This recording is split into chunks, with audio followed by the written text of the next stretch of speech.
నమస్తే స్వామి. నమస్కారం అండి. మామూలు శివమాలకి శివాంగ సాధనమాలకి తేడా ఏంటి చెప్తారా?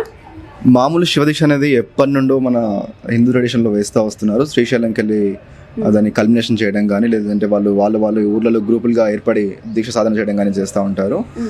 వాళ్ళ సాధన పద్ధతి డిఫరెంట్గా ఉంటుంది. శివాంగ సాధనకు వచ్చేసరికి మాత్రం కంప్లీట్గా రూల్స్ అండ్ గైడ్లైన్స్ కంప్లీట్గా చేంజ్ అయి ఉంటాయి.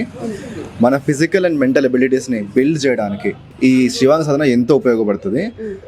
మేము పొద్దున్న లెగ్గానే 4 గంటలకల్లా స్నానం చేసుకుని 5 గంటలకల్లా శివ నమస్కారాలు కంప్లీట్ చేస్తాము. శివ నమస్కారాలు అనేవి ఇంకా మామూలు శివదీక్షలు చేయరండి. ఇది సద్గురు డిజైన్ చేసి శివాంగ సాధన వాళ్ళకి మాత్రమే ఇచ్చినవి. ఈ శివ నమస్కారాలు చేయడం వల్ల ఫిజికల్ అండ్ మెంటల్ ఎబిలిటీస్ ఎంత బాగా పెరుగుతాయంటే, నేను బై ప్రొఫెషన్ డాక్టర్ని, హైదరాబాద్లో ఉంటాను. సో నేను అనుకోలేదు ఇప్పుడు నా కోసం ఒక 40 days మొత్తం బయటకు తీసుకొని ఎవరితో అప్రోచ్ అవ్వకుండా ఇలా చేయగలమని. మీరు తెలుసు మీకు మామూలుగా మా ప్రొఫెషన్లో ఎలా ఉంటారనేది. బయటకు వచ్చి ఇలా ఎండల రోడ్ల మీద నడుస్తుంటే మేము చేయగలమా, అవుతుందా అని చెప్పేసి చాలా మంది ఆ క్వశ్చన్ చాలా ఉంటుంది. అండ్ ప్రతి ఒక్కరు అనుకుంటారు ఇన్ని రోజులు కష్టపడ్డం అవసరమా అవన్నీ పక్కన పెట్టి అని చెప్పి. ఖచ్చితంగా మీ లైఫ్లో మీరు ఇంకో 11 నెలలని క్వాలిటీగా పెంచాలి అనుకుంటే ఒక్క నెల కష్టపడడం తప్పులేదు. అది నేను ఎక్స్పీరియన్స్ చేస్తాను. ఇది నా 4th time.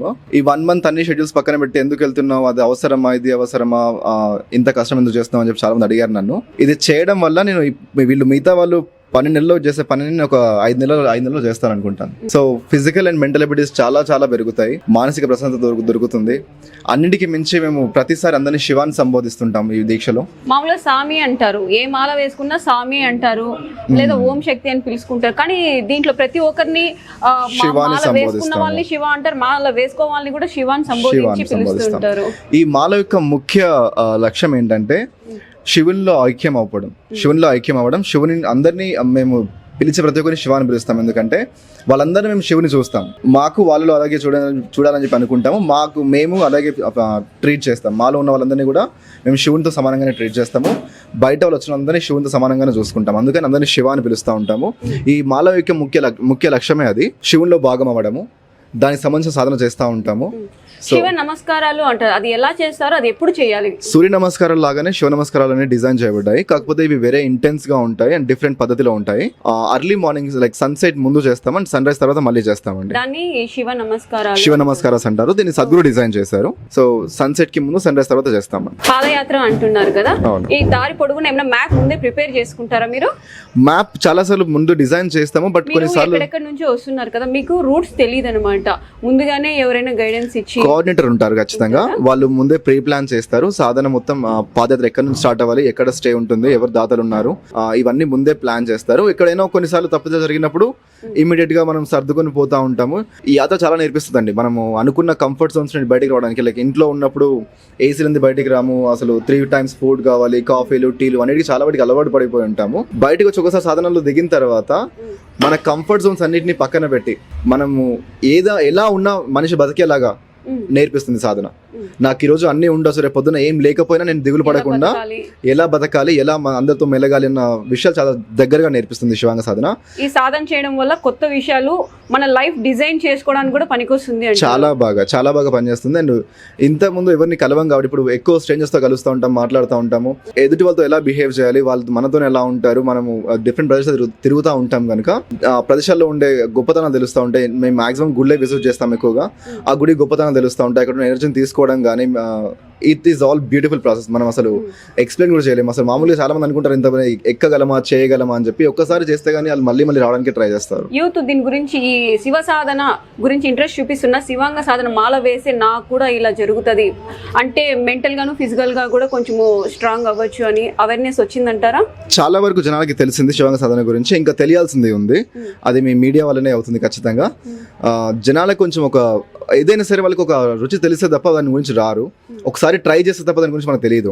చాలా ఇంట్లో కూర్చొని జడ్జ్ చేయడం మాత్రం చాలా కష్టం. అంటే ఇది చేస్తే ఏమవుతుంది, అది చేస్తే ఏమవుతుంది, చాలా విన్నాంలే అని పక్కన పెట్టి ఒకసారి ట్రై చేసి చూడండి. మన ప్రయత్నం లేని ఏది ముందుకు రాదు. ఒక 40 రోజులు దీక్ష పాటించండి. వాళ్ళు ఇచ్చిన గైడ్లైన్స్ని పాటించండి తూచ తప్పకుండా. ఆ 40 రోజుల తర్వాత మీరేంటనేది మీకు అర్థమవుతుంది. శివాంగ సాధన నిజంగా చెప్తున్నాను, నా లైఫ్లో ఇది ఒక మిరాకిల్ అని చెప్పాలి. నేను ఇంతకు ముందు ఆ 4 years ముందు నేను అసలు ఎప్పుడు జనరల్గా నేను గుడి కూడా వెళ్ళేవాడిని కాదు. సేమ్ అందరి గురువులనే మా సద్గురు కూడా ఉన్నాడు. సో వీళ్ళు అలాగే ఏదో పని చేస్తారన్న థాట్ లో ఉండేది. వినడం వరకే ఆపేస్తూ చాలా మంది అలాగే చేస్తారు. But I just want to experience ఆయన ఏం చేస్తున్నారు ఏంటి అనేది. ఒక్కసారి దీక్ష చేసుకుని ఆయన చెప్పినవి పాటించిన తర్వాత అసలు ఇంకా ఇది ఇంకో లోకం అని చెప్పొచ్చు. మీకు మాల వేయక ముందు వేసిన తర్వాత ఏమైనా మీకు కొంచెం తేడా కానీ ఏమైనా అనిపించిందా? డెఫినెట్ గా ఉంటుంది. వేయక ముందు ఉండే టెన్షన్స్ కానీ ప్రెషర్స్ కానీ లైఫ్ మీద ఉండే డిఫరెంట్ మనకు అపోహలు ఉంటాయి. మనం జీవితం అంటే ఇది అది అని చెప్పి ఒక్కసారి సాధన అయిన తర్వాత అర్థమవుతుంది జీవితం ఏంటి అనేది. శివునిలో భాగం అంటాం కదా, అది నిజంగా తెలుస్తుంది. మనకంటూ ఏమి ఉండదు, అన్నీ నడిపిస్తున్నారు ఆయన వెనకాలండి. ఆయన దగ్గరికి చేరుకోగలిగితే చాలు, ఇంకా ఇవన్నీ తెలిసిపోతాయి. అసలు మనకు సత్యం తెలుస్తుంది. జనరల్గా జీవితం గురించి మనం బయట కూర్చొని అపోహలన్నీ లైక్ ఇది సంపాదించుకోవాలి, అది చేయాలి అని చెప్పి ఎన్నో కలలు కంటూ ఉంటారు అందరూ. మీరే చిన్నగా చూడండి, లైక్ ఎంతో మంది కొన్ని కోట్లు ఖర్చు పెట్టి పెద్ద ఇల్లు కొంటారు, రేపు పొద్దున చనిపోయిన తర్వాత ఒక 1 day కూడా ఇంట్లో ఉంచారు దాన్ని. సో మీకు సత్యం అర్థమైనప్పుడు జనాలతో ఎలా ఉండాలో అర్థమవుతుంది.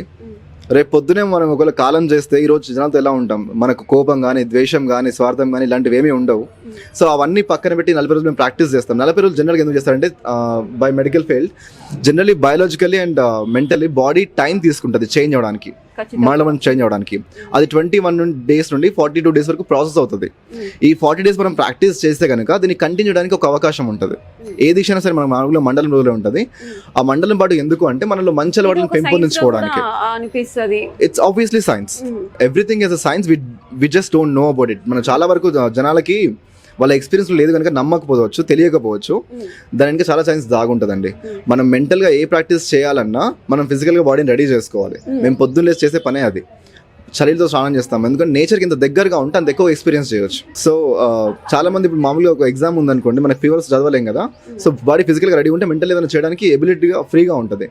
సో మేము ఫిజికల్లీ అండ్ మెంటలీ బాడీ మేము స్ట్రాంగ్ చేసుకుంటూ దైవత్వాన్ని అందుకోవడానికి ట్రై చేస్తూ ఉంటాం. ఇరుముడి అనేది తలపైన పెట్టుకొని మీరు పాదయాత్ర అంతా చేస్తారా స్వామి? అవును.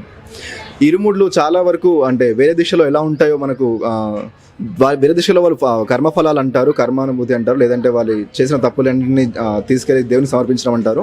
మేము చేసే ఇరుముడులు ఇట్స్ బ్లాక్ సెసమీ సీడ్స్ అండి. సెసమీ సీడ్స్ అవి బ్లాక్వి which grabs the negative energy from our body. So throughout the యాత్ర లేదా మనం చేస్తున్న ప్రతి దీక్ష టైంలో మనం చేసే మనలో ఉన్న నెగిటివ్ ఎనర్జీని మనం ఎప్పుడు నేచర్కి ఎక్స్పోజ్ అయి ఉంటాం కనుక body will react with it ప్రతిసారి. సో మన నెగిటివ్ ఎనర్జీని తీసేసుకొని will completely fulfilled with positive energies. So దాన్ని అక్కడ కల్మినేట్ చేయడం జరుగుతుంది. దాన్ని ఏం చేస్తారు తర్వాత? మనము ఈశా యోగా సెంటర్లో మనకు ధ్యానలింగం దగ్గర దాన్ని కల్మినేట్ చేయడం జరుగుతుంది. సో అక్కడ దేవునికి సమర్పించుకొని మనం దీక్ష విరమిస్తాం. చాలా తెలియని విషయాలు చెప్పినారు, ధన్యవాదాలు. Thank you.